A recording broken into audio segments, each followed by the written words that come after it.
Now sir, మీ ప్రకారం ఇక్కడ మనం బాహుబలి లాంటి సినిమాల్లో రాజమౌళి గారిని చూసాం, పుష్ప, రంగస్థలం లాంటి సినిమాల్లో సుకుమార్ గారిని చూసాం, RRR ఆస్కర్ విన్నింగ్ దీనిలో మన రాజమౌళి గారిని చూసాం. ఈ డైరెక్టర్స్ అందరిలో sir, who do you think is carrying that ఆరా? అంటే వాళ్ళు రకాల్లో వాళ్ళు ఇది ఉన్నారన్న. ఇప్పుడు రాజమౌళి గారిని చూస్తున్నాం. రాజమౌళి గారు ఆయన ప్రతి సినిమాకి ఒక డిఫరెంట్గా జోనర్ ట్రై చేస్తా ఉన్నాడు. ఎక్సెప్ట్ బాహుబలి 1 and 2 తప్ప మిగిలిందల్లా మీకు ఏ సినిమాకి ఆ సినిమాకి ఒక డిఫరెంట్. రెగ్యులర్ కమర్షియల్ అయినా కానీ మొదటి సినిమాల్లో ఏం చేసామంటే ఆయుధాలు మార్చేవాడు. తర్వాత ఈ చేంజ్ ఈగ దగ్గర నుంచి చేంజ్ దిస్ థింగ్ ప్యాటర్న్ మార్చి ఏ సినిమాకి ఆ సినిమా కొత్తగా తీయటం మొదలెట్టాడు. కొత్త కథలాగా డిఫరెంట్. కొత్త కథ కూడా కొత్తగా ఉండకపోయినా కానీ ఒక కొత్త బ్యాక్డ్రాప్ కొత్తగా ఉండటం అంతా డిఫరెంట్గా ఉంది. ఈగ తర్వాత ఇది మర్యాద రామన్న ఒక డిఫరెంట్ ఇది. ఆ తర్వాత వచ్చేటప్పటికి బాహుబలి, మగధీర, ఎక్కడికక్కడ మీకు సెపరేట్గా డిఫరెంట్గా వస్తున్నాడు ఆయన. సో రావటంతో మీకు ఆయన ఒకటి ఇదైంది. ప్లస్ ఆయనతో పాటు ఆయన కొత్తగా కనిపెట్టింది ఏంటంటే director should be A marketing man. ఇంతకుముందు మా డైరెక్షన్ వాళ్ళకి మాకు మార్కెటింగ్తో సంబంధం ఉండేది కదా. ప్రొడ్యూసర్స్ వస్తాడనే పద్ధతిలో ఉండేవాడు. రాఘవేంద్రరావు దగ్గర నుంచి మేమంతా అయిపోయేవాడు. బట్ ఈయన వచ్చేటప్పటికి how to market a film అనేది ఆయన నేర్పించాడు వాళ్ళ ఇండస్ట్రీకి. దట్ మార్కెటింగ్ స్కిల్స్ ఎంత అద్భుతంగా వెళ్ళిపోయినాయంటే వాళ్ళు భారతదేశం అంతా ఇదే అయిపోయే స్టేజ్కి బాహుబలి 2 చేసింది. అందరూ బాహుబలి 2 దంగలు కొట్టేసింది అంటారు కానీ దంగలకి ఎంగలే సంబంధమే లేదు. బాహుబలిని ఇంతవరకు చేస్తే ఇప్పుడు ఈ సినిమా చేసి ఉండాలి. దంగల్లో వచ్చింది ఏంటంటే చైనాలో ఒక దాంట్లో వచ్చింది డబ్బులు. చైనా డబ్బును మనం లెక్కేసుకుని 2,000 కోట్లు కంగారు పడుతున్నాం తప్ప మనకి ఇక్కడ వచ్చింది 600 కోట్లు 700 కోట్లు. అదే అయితే ఒక లాంగ్వేజ్ అంత రావటం చాలా గొప్ప. అది 60 కోట్లకి చేసి అంత రావటం అనేది గొప్ప విషయం. దాన్ని డిస్ప్యూట్ చేయడానికి లేదు. అద్భుతమైన సినిమా అది. సో మన ఇండియన్ సినిమాలో ఇండియన్ డబ్బు చూసుకున్న సినిమాలు ఇయే. ఆ చైనాలో 2,000 కోట్లు వచ్చినా అదంతా మళ్ళీ మనకు షేర్ వచ్చేటప్పటికి చాలా తక్కువ వస్తుంది. అక్కడ 30% 20% అంత వస్తుంది. అవును. సో అవి మనం గ్రాసులు చెప్పుకొని ఊరికే కంగారు పడుతూ ఉంటాం. ఇప్పుడు బాహుబలి తర్వాత ఇది వచ్చింది. అలా అంటే మీరు అన్నది రాజమౌళి గారిది చాలా ఒక డిఫరెంట్ టెక్నిక్. ఈయన వచ్చేటప్పటికి ఈయనన్నీ లెక్కలని చేసిన సినిమాలు వదిలిపెట్టి ఈయన డిఫరెంట్గా చేసిన సినిమాలు ఈయన సిక్ట్ అయినాయి. చూడండి మీరు, అంతకుముందు మీరు ఆర్య చేశాడు. ఆర్య డిఫరెంట్గా ఉంటుంది. తర్వాత ఏదో చేశారు కొన్ని అటువంటి ఏదో లెక్కలు నాకు అర్థమే కదా. 1 ఒకటి ఎన్టీఆర్తో ఒక సినిమా ఏదో చేశాడు. కప్పులు తిప్పుతూ ఉంటాడు, ఏదో తిరుగుతూ ఉంటుంది. ఏది మన నాకు అర్థం కాదు. మళ్ళీ మొన్న వచ్చేటప్పటికి రంగస్థలం అద్భుతంగా తీశాడు. అద్భుతం వెనక్కి తీశాడు. అసలు ఎవరు మన తెలుగులో మనం ఊహించలేని గొప్ప సినిమా అది ఒక రకంగా చెప్పాలంటే. ఆ టైప్ ఆలోచన కమర్షియల్ అయినా కానీ ఎప్పుడైతే అంగవైకల్యం తీసుకురాగలిగాడో ఆ అంగవైకల్యం మీద సినిమా వచ్చేటప్పటికి అద్భుతంగా ఉంది. అది చాలా ఒక లైవ్లీగా ఉంది సినిమా. విలేజీ ప్యాటర్న్ అది అద్భుతంగా ఉంది ఆ సినిమా. ఈ పుష్పకి వచ్చేటప్పటికి Pushpa was a routine film నాకు తెలిసినప్పుడు. పుష్ప 1, పుష్ప 2 ఈ స్మగ్లింగ్ మీద ఏదో రెప్లికా తీస్తారు ఏముంటుంది లేని నేను చూడలే. యాక్చువల్గా నేను మొన్న చూసాను. ఎప్పుడైతే మీకు సెకండ్ హాఫ్లో ఆ ఫ్యామిలీ ఎలిమెంట్ వచ్చిందో, వైఫ్ అండ్ హస్బెండ్ వాళ్ళ రిలేషన్షిప్ మీద ఎప్పుడైతే సినిమా తీశాడో మీకు అందుకైతే అన్స్టాపబుల్ అయిపోయింది సినిమా. ఇది ఇవాళ రెవెన్యూ కనపడుతుందంటే ఫ్యామిలీ రిలేషన్ ఊరికి మా గంధపు చెక్కలు దొంగ కాదు. ఆబ్వియస్లీ అతని పెర్ఫార్మెన్స్, అల్లు అర్జున్ పెర్ఫార్మెన్స్, అల్లు అర్జున్తో పాటుగా రష్మిక అక్కడికి వచ్చేటప్పటికి ప్లస్ ఈ రిలేషన్షిప్ డైరెక్టర్ ప్రజెంట్ చేసిన విధానం అద్భుతం. సెకండ్ హాఫ్ ఏడిపించాడు. ఆ సినిమాలో ఏడిపించడం ఏంటి, అందుకని సినిమా ఆడింది, ఇప్పటికీ ఆడుతుంది, ఇంకా ఆడుతుంది. అంటే నేషనల్ అవార్డు వచ్చిందంటే సినిమా ఇట్స్ గ్రేట్ కాదు. ఇప్పుడు అదే మనం ఇప్పుడు నేషనల్ అవార్డు ఆయనకు వచ్చింది, డైరెక్టర్గా హీరోకి వచ్చింది. హీరో పెర్ఫార్మెన్స్ ఈ సినిమా కూడా అద్భుతంగా చేశాడు. మళ్ళీ రెండోసారి ఇచ్చినా ఆశ్చర్యపోక్కర్లేదు. అవును కదా సార్, అంతే కదా. సో ఒకలా చూస్తే యాక్చువల్లీ ఒక కొత్త లీగ్ ఆఫ్ సినిమా వస్తుంది ఇప్పుడు. అంటే పెద్ద స్కేల్ ఒకటి, బట్ యాక్టింగ్ ఓరియంటెడ్ స్కేల్ పెరుగుతాయి. ఇంపర్ఫెక్షన్స్ యాక్చువల్గా ఇది మామూలు సినిమా కింద లెక్క తీసుకోవాలి. ఇప్పుడు అలాంటి ఒక 100 సినిమాలు మొగుడు పిల్లలు ఒకరి కోసం ఒకళ్ళు బాధపడే సినిమాలు 100 ఉన్నాయి. ఒకళ్ళని ఒకళ్ళు ఎన్హాన్స్ చేసుకునే క్యారెక్టర్. నా మొగుడిని అంటావా అని పెళ్ళం తిరగబడింది, నా పెళ్ళాన్ని అంటావా అని మొగుడు తిరగబడే సినిమాలు 100 ఉన్నాయి. వాళ్ళు ఒకళ్ళ కోసం ఒకళ్ళు చేసుకుంది. బట్ ఇవాళ దీని బ్యాక్గ్రౌండ్ ఈ గంధపు చెక్కలు ఇవన్నీ తీసుకుని చేసింది. నేను కోతల రేటు చెప్పానే, అలాంటి ఇలాగా ఇతను దొంగకి ఒక స్మగ్లర్కి వైఫ్ అంటే అంత ఎందుకు ఉండాలి? నేను నన్ను ఇన్సల్ట్ చేసినందుకు కదా, నా భార్య పేరు ఎత్తినది నాకు కోపం వచ్చింది, అందుకని నేను చూస్తానండి, అది నేను తట్టుకోలేను అంటాడు. ఎవరేం చెప్పినా ఒప్పుకుంటా, ఏమన్నా కానీ నా భార్య చెప్తే వింటానంటాడు. మరి అంత స్మగ్లర్కి ఈ సెంటిమెంట్ ఎందుకు ఉండాలి? నేను అక్కడ చెప్పానే, వైఫ్ని చెల్లి అన్న దరిద్రుడు తండ్రి కోసం వాడు జైలుకి వెళ్ళిపోయి చచ్చిపోతానంటాడు. అవును అవును. సో అది నీకు ఎప్పుడు వేరియేషన్ వచ్చేటప్పటికి నీకు తేడా వచ్చేస్తుంది. సో అక్కడ ఇక్కడ కూడా మంచి దొంగలు, మధ్యలో దొంగ రాసుకలు తీశారు మీరు. దొంగ రాసుకలు టైటిల్ ఎట్లా పెట్టారు సార్ అది? వాళ్ళ కథలో ఈయన చెప్పాడు, మన దివాకర్ బాబు గారు, ఆయన కథ కూడా ఆయన. నేను ఆ టైటిల్ ఒక్కటే చూసి మీ సినిమాలన్నింటిలో మీరే పెట్టుకుంటారు. రైటర్ ఆయన, అతను మన తమిళ ఆయన రైటర్. సో భలే ఒక long innings, 50 years in the industry. Everybody అందరూ మిమ్మల్ని అంత గౌరవిస్తారు, ఇప్పటికీ ఇష్టపడతారు. కానీ మీరు కుండ బద్దలు కొట్టి మొహమ్మీ చెప్పేస్తారు అన్నీ. ఎప్పుడు మీకు శత్రువులు తయారు అవ్వలేదా? ఉన్నారు, కొంతమంది అవుతారు, కొంతమంది తిడతానే ఉంటారు, అప్పుడప్పుడు తిడతా ఉంటారు, నన్ను చంపేస్తా ఉన్నాడు కూడా ఉన్నది. ఉన్నారా? నడుస్తూ ఉంటారు. అంటే ఏ ఇష్యూలో సార్? ఏదో ఒక ఇష్యూలో వాళ్ళకి నచ్చని ఏదైనా చెప్తే కోపం వస్తుంది కదా. ఎవరు సార్? నేను దాసనారాయణరావు గారు, నేను కృష్ణ గారు భయంకరంగా పోట్లాడుకున్నాం. అవునా? ఎలా పోటాడుకున్నారు? ముఖాలు కూడా చూసుకునే లెవెల్లో పోటాడుకున్నాం. తర్వాత మేము ఇద్దరం అసలు నేను కృష్ణ గారు కానీ నేను దాసనారాయణరావు గారు అంత క్లోజ్గా మళ్ళీ ఎవరు లేరు. ఇప్పుడు ఏ విషయాల్లో వచ్చేవి గొడవలు? అంటే మాకేదో దీంట్లోనే మనం వేరే సొంత పర్సనల్ ఇష్యూస్ మాకేమైనా లేవు కదా. క్రియేటివ్ డిఫరెన్సెస్లోనే చాలా గట్టిగా మొహాలు చూసుకోకుండా అంతవరకు మాట్లాడుకోకుండా. అప్పుడు సెల్ ఫోన్ లేవు ఇవన్నీ. అంటే మీరు మరి మళ్ళీ ఎలాగా మేకప్ అలాగా మళ్ళీ ఆటోమేటిక్గా అయిపోయింది. ఆటోమేటిక్గా అంటే ఎవరిలోనూ కల్మషం లేదు. ఇప్పుడు నాకు కల్మషం ఆయన మీద, నారాయణరావు గారి మీద కానీ కృష్ణ గారి మీద కానీ కల్మషం ఉండి నేను పంతం బట్టి ఉంటే వేరే, వాళ్ళకి నా మీద అటువంటిది ఏం లేదు. ఒక క్రియేటివ్ డిఫరెన్స్ వచ్చింది నాకు కృష్ణ గారికి, అట్లాగే దాసనారాయణ గారికి నాకు ఒక క్రియేటివ్ డిఫరెన్స్ వచ్చింది. సో అప్పుడు యూత్లో ఉన్నాం కాబట్టి దాసనారాయణరావు గారి మీద కొంచెం చిల్లల పల్లలుగా నేనే ఆయన మాట్లాడలే పాపం. సో ఆయన పిలిచి ఒక రోజు కూర్చోబెట్టి మాట్లాడారు, అయిపోయింది, సెట్ అయిపోయింది. మీరు ఫాండ్గా ఇష్టపడి వేసుకునే మీ సినిమా ఏది సార్? వేసుకుని చూసే సినిమా పోతే పోనీయా, స్వర్ణక్క? నాకు పోతే పోనీ ఒకటిను, అలజడి ఒకటి. అలజడి ఎందుకంటే అలజడి ఇట్స్ మై ఓన్.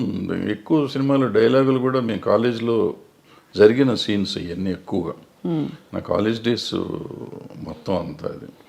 సో ఆ సీన్లన్నీ నేను ఆ కాలేజీలో మాట్లాడిన డైలాగులే పెట్టి రాసుకున్నాం. వాడు వేరే కొత్తవి కూడా రాయలేదు అంతవరకు, కాలేజ్ సీన్స్ వరకు. సో అందుకని కొంచెం నాకు ఇష్టమైన సినిమా అది. మీరు వెస్లీలో చదివారు కదా సార్? వెస్లీ, సికింద్రాబాద్ వెస్లీలో చదివారు. మీ వివాహం ఎలా అయింది సార్? అది మా ఇంటి పక్క ఇల్లు, 2 ఇళ్ళు అవతల ఉండేవారు ఇల్లు. సో మీరు చూసి ఇష్టపడ్డారు అయితే, అంతేగా? Love marriage. లవ్ మ్యారేజే. అదే మరి ఇందాక ఏమన్నారు, ఫోటోలు కూడా చూడమని చెప్పారు సార్ మీరు. అది వచ్చింది అది. సో మీ పిల్లలు ఎవరు మీ బాటలో నడవట్లేదా? వాళ్ళు సినిమా ఇండస్ట్రీ వద్దనుకున్నారా? మీరే డిసైడ్ చేశారా సార్ వాళ్ళకి?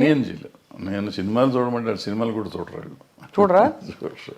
నా సినిమాలు ఏది చూడరు, బయటికి చూస్తారని తెలియదు నాకు. చిన్నప్పుడు పెద్ద ఇష్టపడేవారు కదా, వెళ్ళేవాళ్ళు సినిమాకి, తీసుకెళ్ళేవాడిని కానీ పెద్ద. So life has taught you so much sir. అంటే వాట్ ఈస్ మీ కోర్ టేక్ అవే ఏంటి లైఫ్లో అని? To be satisfied with whatever you have first point, then you will be very happy with that. అంతే తప్ప నాకేం లేదు, నా కళ్ళు ఉన్నారు, వీళ్ళు ఉన్నారు, ఇక నా కళ్ళ ముందు ఉండి వీళ్ళు వెళ్ళిపోతున్నారు అని మనం బాధపడిపోతాం అంటే you lose lot of things. నేను ఐఎమ్ హ్యాపీ ఉన్నాను, బాగానే ఉంటాను కదా. బాగుంటానికి ప్రయత్నం చేయాలి. అంటే ప్రయత్నం చేయకుండా తిరగటం అనేది ఒకటో క్వశ్చన్. ముందు ప్రయత్నం చేయి, నీ పని. కృష్ణుడు చెప్పిన భగవద్గీతలో నీ పని నువ్వు చెయ్యి, వచ్చేది ఫలితం నీ చేతిలో లేదు. ఫలితం ఒక్కోసారి ఏదైనా రావచ్చు, కరెక్ట్, అవును. ఫలితం లేకపోయి ఉండొచ్చు, బట్ నీకు కృషి అయితే ఉండాలిగా. అవును, కృషి చేస్తూనే ఉండు, so that will be very happy, హెల్దీగా ఉంటావు.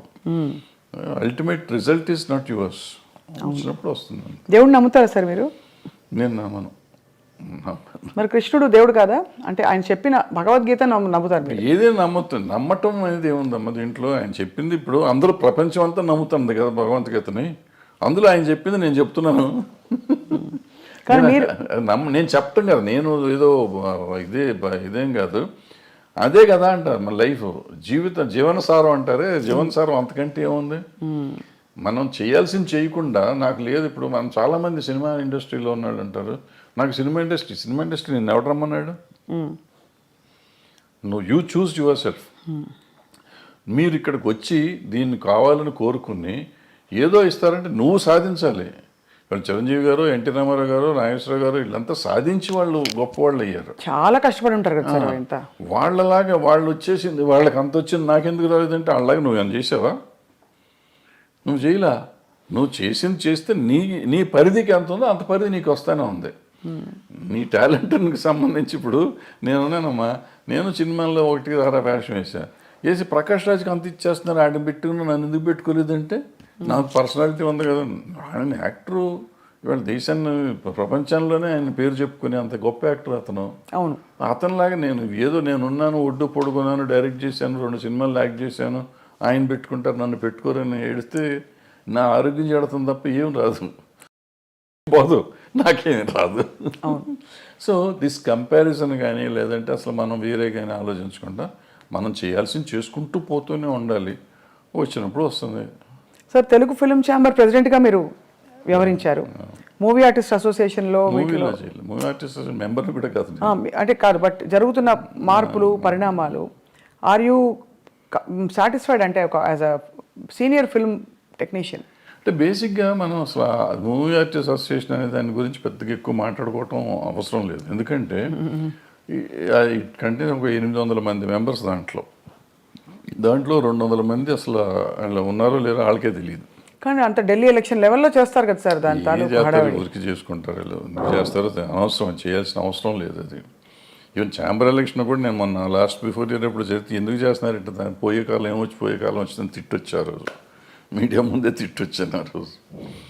అంతే, మనకి ఏదో సరదాగా ఎలక్షన్ చేసుకోవాలి తప్ప దీంట్లో రూపాయి వచ్చేది లేదు ఎవరికి. ఫస్ట్ పాయింట్, మన టైం వేస్ట్. బట్ నువ్వు సర్వీస్ చేద్దామని వచ్చినప్పుడు డబ్బులు ఎందుకు ఖర్చు పెడతాం? నువ్వు చేసే సర్వీసే ఎక్కువ, సర్వీస్ చేస్తున్నావు. సర్వీస్ చేస్తానికి వచ్చి నువ్వు ₹1 ఖర్చు పెట్టి నువ్వు వస్తే నీ మోటివ్ ఏంటి? నీ మోటివ్ సర్వీస్ మోటివ్ కాదు. ఇంకా పవర్ వల్ల వచ్చేది కూడా ఏం లేదు. ఏముంటాం పవర్ వల్ల?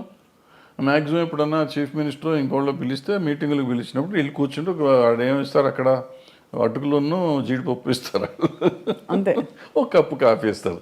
దానికోసం నువ్వు తాపత్రయపడతావు ఎందుకు? అంటే ఆల్రెడీ నీకు ఆ వాల్యూ ఉంది. నిన్ను ముఖ్యమంత్రి గారు పిలిచే లెవెల్ మీరు ఉన్నారు, ఆల్రెడీ పెరిగే ఉన్నారు. ఇవాళ దానికోసం కొట్టుకోవాల్సిన అవసరం లేదు కదా. ఏ పిచ్చి పనులు. సో అయితే అదే, బట్ వివాదాలు మాత్రం వారానికి ఒకటి వస్తుంది. Jani master issue, Raj Tarun Lavanya issue, అవన్నీ ఇప్పుడమ్మా ఇంతమంది ఉన్న ఇండస్ట్రీలో ఇష్యూస్ ఉంటాయి. ఆ ఇష్యూని మనం సీరియస్గా తీసుకోకపోవటం అనేది మనం ఆలోచించుకోవాలి. ఏదో ఉంటాయి, ఉన్నప్పుడు దానికి పెట్టుకోవటం. సార్, మోహన్ బాబు గారి ఇంట్లో జరిగిన తగాదాలు ఏవైతేనా మీరు ఒక అంటే టెక్నీషియన్గా, సినిమా ఇండస్ట్రీ వ్యక్తిగా మీరు సమాధానించి చెప్పారా? ఎవరికి? ఆయనతోనా? ఇది ఏదో అది పర్సనల్ కదా. ఒకవేళ నేను మాట్లాడినప్పుడు నేను పబ్లిక్లో చెప్పకూడదు కదా. ఇప్పుడు నేను నిజంగా వాళ్ళ వెల్విషర్ని అయితే ఒకవేళ నేను వెళ్ళి అక్కడ ఏళ్ళు పెట్టానా లేదా అని తర్వాత సంగతి.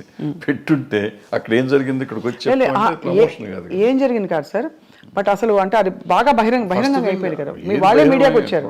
ఇప్పుడు వాళ్ళు బహిరంగంగా ఉన్నారు, నేను బహిరంగంగా ఉండకూడదు. నేనని కాదు, ఎవరైనా కానీ, ఎవరు ఇంటర్ఫియర్ అయినా కానీ, ఇంటర్ఫియర్ అయిన వాళ్ళు బయటకు వచ్చి ఇట్ట జరిగిందని చెప్తే ఇక వాళ్ళు పెద్ద మనిషి ఎట్ అవుతారు వాళ్ళు. ఫస్ట్ పాయింట్ అది తప్పు. రెండోది అటువంటివి జరగటం విచారకరం. అందులో మనవాళ్ళు కావాల్సిన వాళ్ళు, పిల్లలు మంచివాళ్ళు, తండ్రి మంచివాడు, ఈ రకాల ఎందుకు సమస్య వచ్చిందని నాకైతే అర్థం కాలేదు. నాతో అందరూ బాగుంటారు, 4-3 పిల్లలు బాగుంటారు, ఆయన బాగుంటారు, మోహన్ బాబు గారు బాగుంటారు, అందరూ వెరీ నైస్ పీపుల్. చాలా మర్యాదగా నాతో చాలా అంకుల్ అంటారు పిల్లలు, ఆయన తమ్ముడు అంటూ ఉంటాడు. వాళ్ళ ఇంట్లో అట్లా జరిగిందంటే నాకు నిజంగా బాధగా ఉంది. I just really wanted to go and speak, but ఏమో ఎందుకు డెలికసీస్ వాళ్ళవి మనకి ఎందుకని నేను అడగలేదు.